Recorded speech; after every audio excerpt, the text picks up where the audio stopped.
Lihatlah bangunan itu. Gereja termegah di muka bumi. Pintunya berlapis emas, lantainya dari pualam murni, tiangnya menyentuh awan. Aku membangunnya agar seluruh manusia di Jazirah Arab berpaling dan berhaji kemari. Tapi kenapa orang Badui itu masih saja pergi ke benda kubus hitam yang mereka sebut Ka'bah?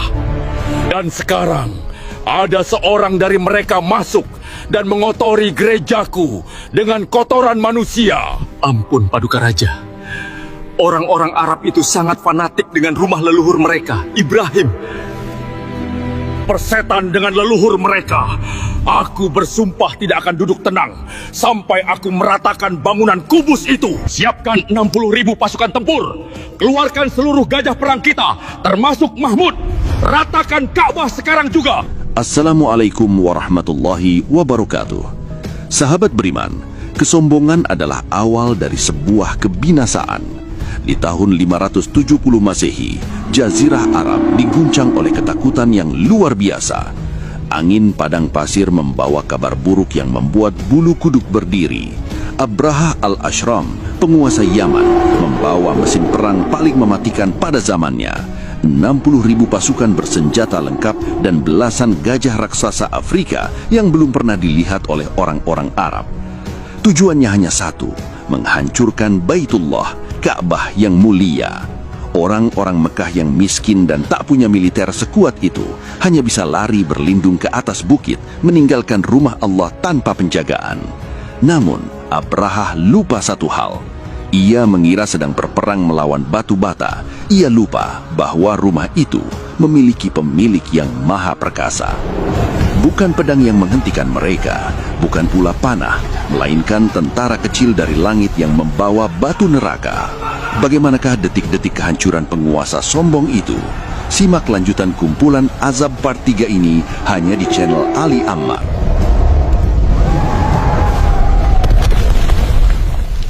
Langkah kaki 60.000 tentara dan hentakan kaki gajah-gajah raksasa itu membuat bumi Jazirah Arab seolah bergetar. Tidak ada yang mampu menghentikan laju Abraha. Beberapa kabilah Arab yang mencoba menghadang di tengah jalan, seperti pasukan Nufail bin Habib, dihancurkan dengan mudah. Nufail ditawan dan dipaksa menjadi penunjuk jalan menuju Mekah. Sesampainya di pinggiran Mekah, tepatnya di sebuah tempat bernama Al-Mughammas, Abraham mengirimkan utusannya untuk merampas harta benda penduduk Mekah, termasuk 200 ekor unta merah milik Abdul Muthalib, kakek dari Nabi Muhammad SAW. Abraha juga mengirimkan pesan kepada penduduk Mekah. Kami datang bukan untuk perang, kami datang hanya untuk menghancurkan Ka'bah. Jika kalian tidak melawan, kalian aman. Mendengar hal itu, Abdul Muthalib yang saat itu merupakan pemimpin Quraisy datang menemui Abraha di kemahnya. Di dalam tenda besar yang mewah, Abraha duduk di singgasananya. Masuklah Abdul Muthalib, sosoknya tinggi, berwibawa, dan sangat tampan, membuat Abraha San'arasa turun dari singgasananya dan duduk di atas permadani bersamaannya sebagai tanda hormat. Tanyakan kepadanya, apa keperluannya datang kepadaku? Kembalikan 200 ekor untaku yang telah dirampas oleh pasukanmu. Sungguh aneh. Ketika pertama kali melihatmu, aku sangat kagum pada kewawaanmu. Tapi kini, kekagumanku hilang. Aku datang untuk menghancurkan Ka'bah, agama leluhurmu, kehormatan kaummu. Tapi engkau malah datang ke sini hanya untuk mengemis, meminta 200 ekor untamu dikembalikan. Wahai Abraha, aku adalah pemilik unta-unta itu. Aku wajib memintanya kembali. Sedangkan Ka'bah, ia memiliki Tuhannya sendiri yang melindunginya. Tuhanmu tidak akan bisa mencegahku hari ini. Itu urusanmu dengannya. Sekarang, kembalikan untaku. Abraham mengembalikan unta-unta itu dengan perasaan menang. Ia merasa Quraisy telah menyerah. Setelah mengambil untanya, Abdul Muthalib kembali ke Mekah. Beliau berdiri di depan pintu Ka'bah, memegang cincin pintunya, dan berdoa kepada Allah memohon agar rumah suci itu dijaga. Setelah itu, Abdul Muthalib memerintahkan seluruh penduduk Mekah mengosongkan kota dan naik ke puncak-puncak bukit. Mekah kini sunyi senyap, siap menerima serbuan mematikan. Matahari terbit, hari yang ditunggu Abraha tiba. Ia memerintahkan pasukan bersiap. Gajah raksasa bernama Mahmud diarahkan menghadap lurus ke arah Ka'bah.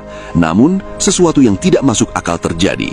Di tengah keheningan, Nufail bin Habib sang tawanan perang mendekati telinga Mahmud gajah raksasa dan berbisik, Berlututlah wahai Mahmud, kembalilah ke asalmu.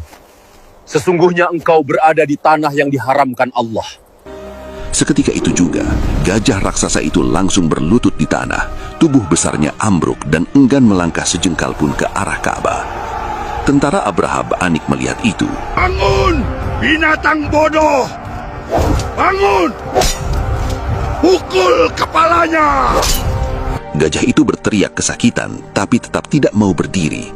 Pasukan Abraham memukulinya dengan palu besi di kepalanya, membedah perutnya dengan tombak agar ia mau berdiri.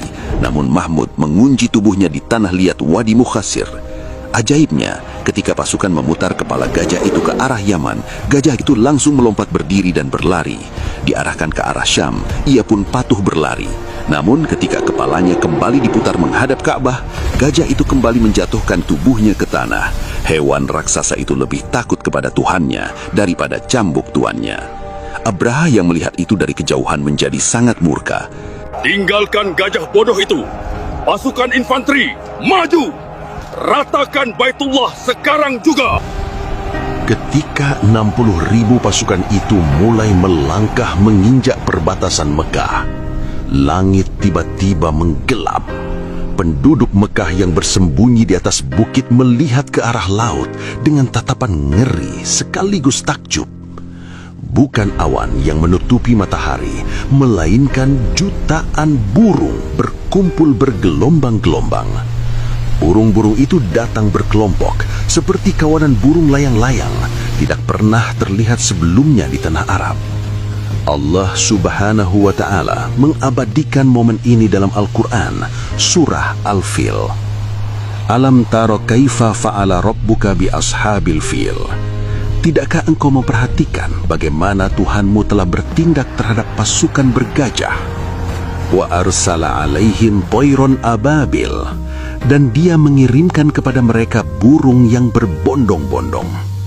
Setiap ekor burung membawa 3 butir batu berukuran sebesar biji kacang hijau atau adas, 1 di paruhnya dan 2 dicengkeram di kakinya.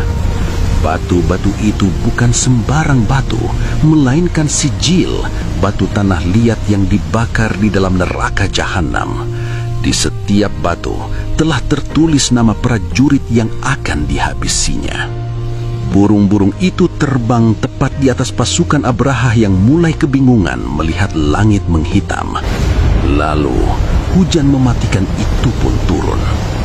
Begitu batu kecil itu dilepaskan dari cengkeraman burung ababil, batu itu melesat dengan kecepatan supersonik dan menembus apa saja.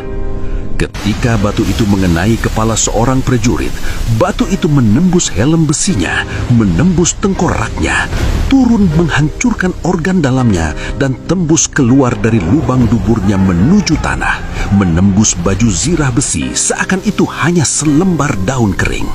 Pasukan Abraha berteriak histeris, berlarian tanpa arah, saling bertabrakan dan menginjak satu sama lain. Panas! Kepalaku! Lari! Aku ingin pulang ke Yaman!